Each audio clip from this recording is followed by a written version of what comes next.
আসসালামু আলাইকুম।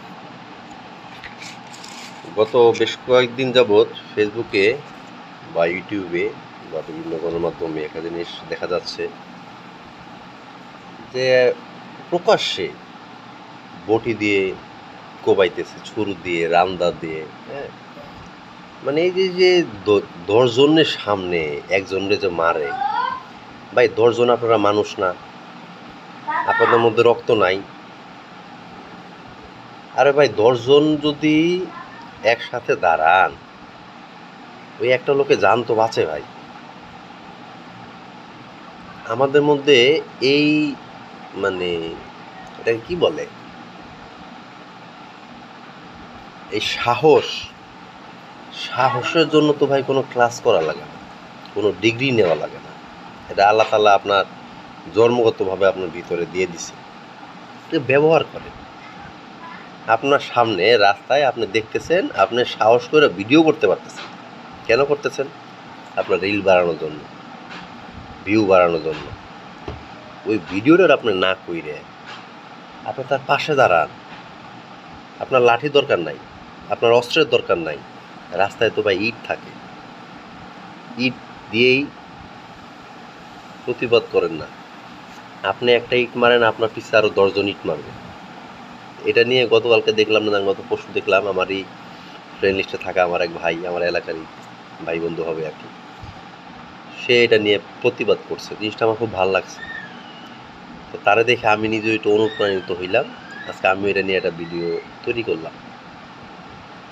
ভাই দেশটা আমাদের, সমাজটা আমাদের, দেশটা এনসিপির না, দেশটা আওয়ামী লীগের না, দেশটা বিএনপির না, দেশটা জামাতের না।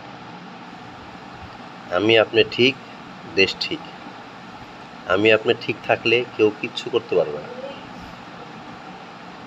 তো আমাদের নিজেদেরকে সচেতন রাখতে হবে। আজকে একজনকে মারছে, আপনি তার পাশে দাঁড়ান। ওরা কয়জন? ৫ জন, আপনারা ১০ জন দাঁড়ান না। আপনি একলা হই করলে তো ১০ জন চলে আসবে। একটু সাহস করি আমরা সবাই মিলে। যেখানে অন্যায় দেখব সেখানে আমরা প্রতিরোধ গড়ে তোলার চেষ্টা করি ভাই। শেখ হাসিনা ১৭ বছর রাজত্ব করছে। শেখ হাসিনা কি এমনি এমনি নামছে? ছাত্ররা নামছে, ছাত্রদের সাথে জনগণ নামছে, এর সাথে অন্য রাজনৈতিক দলও নামছে। পরিশেষে কি হইল? আমরা সকলে মিলে কিন্তু তাকে নামাইছি। একার পক্ষে ভাই সম্ভব না। আমরা ছাত্রদের দেখছি ১ দিন, ২ দিন, ৩ দিন, ৫ দিন, ১০ দিন। আমরা সহানুভূতির দিক থেকে আমরা নিজেরা যে যার অবস্থান থেকে পাশে দাঁড়াইছি।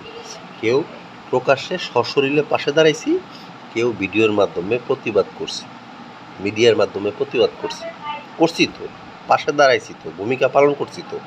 বা এরকমভাবে পালন করেন। অ্যাটলিস্ট রাস্তায় আপনি হুমকি দামকি দিয়েন না, আপনি ওরে মারতেও যায়েন না। আপনার নিজের ফেসবুকে একটা ভিডিও ধারণ করেন, ফেসবুকে নাচ গান এই সেই বিভিন্ন ধরনের কন্টেন্ট না বানাইয়া এইটা একটু কয়েকদিন বানান না। আমরা যাতে সবাই এই জিনিসটাই দেখি, যাতে ভাই পড়া যখন বিশ্ববিদ্যালয়ে পড়েন, স্কুলে পড়েন, কলেজে পড়েন, যেখানে পড়েন, বারবার পড়তে পড়তে মুখস্থ হয়ে যায়। ফেসবুকে আপনি বারবার দেখতে দেখতে আপনার মেন্টালিতে এটা ঢুকে যাবে। আপনার সামনে আপনি অন্যায় করতে দিবেন না। হ্যাঁ, অ্যাটলিস্ট ওই সশরীরে ওইখানে যা দাঁড়াইতে না পারেন, অনলাইনে কিছু প্রচারণা করেন, যাতে সবাই দেখতে দেখতে মুখস্থ হয়ে যায়, এটা আমাদের অভ্যাসে পরিণত হয়ে যায়। কোনো একটা অপরাধ দেখলে, অন্যায় দেখলে যাতে আমরা সেখানে প্রতিবাদ করতে পারি। এই জিনিসটা আমাদের সবার মধ্যে তৈরি করতে হবে। এটা করার জন্য ভাই আপনার কোনো ডিগ্রি দরকার নেই, সার্টিফিকেট দরকার নেই, আপনার কোনো দলের কর্মী হওয়ার দরকার নেই। আরেক বোকাচোদারা, তোরা আন্দোলন করছো, দেশে যা কিছু করছো সবাইরে সাথে করে নিয়ে, তোরকে আমরা দায়িত্ব দিয়েছিলাম তোরা রাজনৈতিক দল গঠন কর, তো তোরা তো চোরের খাতায় নামলে আইনি। মানে ব্যাপারটা হয়ে গেছে কি জানে, ওই চোর ধরতে যায় নিজেরা ডাকাইত হয়ে গেছে। কে রে বাবা, এত কি দেখে? একটা মানুষের এক জীবনে বাঁচার জন্য কত লাগে? তোদের যে সম্মান ছিল এটা তো ভালো ছিল না। তোরা রাষ্ট্রের টেক কেয়ার করতি, যে কোনো গভর্নমেন্ট আসতো তোদেরকে মূল্যায়ন করতো। কে বলছিল তখন এই যে দল গঠন করতে? শুক্র শুক্র রাষ্ট্র দিন হয় না, দল গঠন করতে না করতে তক ভিতরে কামড়া কামড়ি মারামারি বাগাবাড়ি। হ্যাঁ, আবার আরেকজনের তো কি ওই টেকা খাইয়া, টেকা বাণিজ্য, টেকা খাইয়া বলে এখন সে নমিনেশন দিবে, প্রার্থী ঘোষণা করবে। যাক, এদের থেকে আমরা সরে আসি, আমরা নিজেরা নিজের জায়গা থেকে প্রতিবাদ করি। সবাই যার যার জায়গা থেকে, যার যার অবস্থান থেকে প্রতিবাদ গড়ে তুলুন। সব কিছুর পরে একটা জিনিস মনে রাখবেন ভাই, দেশটা আপনার, দেশটা আমার, দেশ কারো বাপের না। এনসিপি তোমাদের আমরা দেশ দিয়ে দিই নাই, আওয়ামী লীগ তোমার আমরা দেশ দিয়ে দিই নাই, বিএনপি তোমারও আমরা দেশ দিয়ে দিই নাই। দেশ চালানোর দায়িত্ব তোমাদের যদি আমরা দেই, সেটা তোমরা যথাযথভাবে পালন করবা। চালানোর দায়িত্ব দিছি, দেশ তোমাদের দিয়ে দিইনি। আচ্ছা, আমাদের সকল সাধারণ জনগণ আমরা যারা আছি, আচ্ছা আমরা সাধারণ বলি কেন ভাই? মালিক আবার সাধারণ হয় কেন? দেশের মালিক তো আমরা, জনগণ আমরা না, তাহলে আমরা সাধারণ কেন? আমরা নিজেরা সাধারণ জনগণ, এইটা আমরা নাই বলি কেন? আমরা সাধারণ হব কেন? আমার দেশ,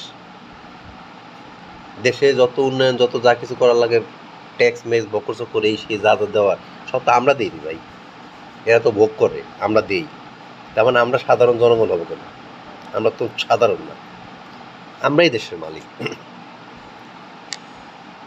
তো আমি আমার মতো যেভাবে প্রতিবাদ করলাম, আপনারাও যে যার জায়গা মতো ওইভাবে প্রতিবাদ গড়ে তুলুন। দেশের ভালো হবে, দশের ভালো হবে, আপনার ভালো হবে, আমার ভালো হবে। হয়তোবা আমার এই ভিডিও দ্বারা আপনার ভালো হবে, বা আপনার একটা ভিডিও দ্বারা আমার ভালো হইতে পারে। কালকে আমি বিপদে পড়তে পারি, কালকে আপনি বিপদে পড়তে পারেন। আইন শৃঙ্খলা বাহিনী এরা ভাই মেরুদণ্ডহীন হয়ে গেছে। কারণ এদের যে গভর্নমেন্টই আসে, হ্যাঁ, ওই এবার একটা ওই অকথ্য ভাষায় একটা কথা বলি, পতিতালয়ে কিছু দালাল থাকে না? আমাদের দেশটা বারবার ধর্ষণের শিকার হচ্ছে না। যেই আসে চোখ মুখ বাইন্দা ধর্ষণ করে। আইন শৃঙ্খলা বাহিনী শুধু দেখে, কারণ এদেরকে ওইভাবেই গড়ে তুলছে। আমরা প্রতিবাদ গড়ে তুলতে একটা সময় আইন শৃঙ্খলা বাহিনী নিজেও বুঝবে তার দায়িত্বটা, সে তখন নিজেও তার দায়িত্ব পালন করবে। থানার পুলিশ নিজেও আগে আসবে, সেও অন্যায় প্রতিরোধ গড়ে তুলবে। সে চিন্তা করবে না যে অন্যায়ের পিছে কোন নেতার হাত আছে, কোন এমপির হাত আছে, কোন মন্ত্রীর হাত আছে, চিন্তা করবে না। আসলে বেশি বড় ভিডিও হইলে অনেকে দেখতে চায় না। কথা তো বললে অনেক কথাই বলা যায়, বেশি বড় ভিডিও হলে অনেকে দেখতে চায় না। তাও আমারটা 8-9 মিনিট হয়ে গেছে। আমার ভিডিওটা দেখে যার যার জায়গা থেকে শেষে প্রতিবাদ গড়ে তুলুন। আসসালামু আলাইকুম।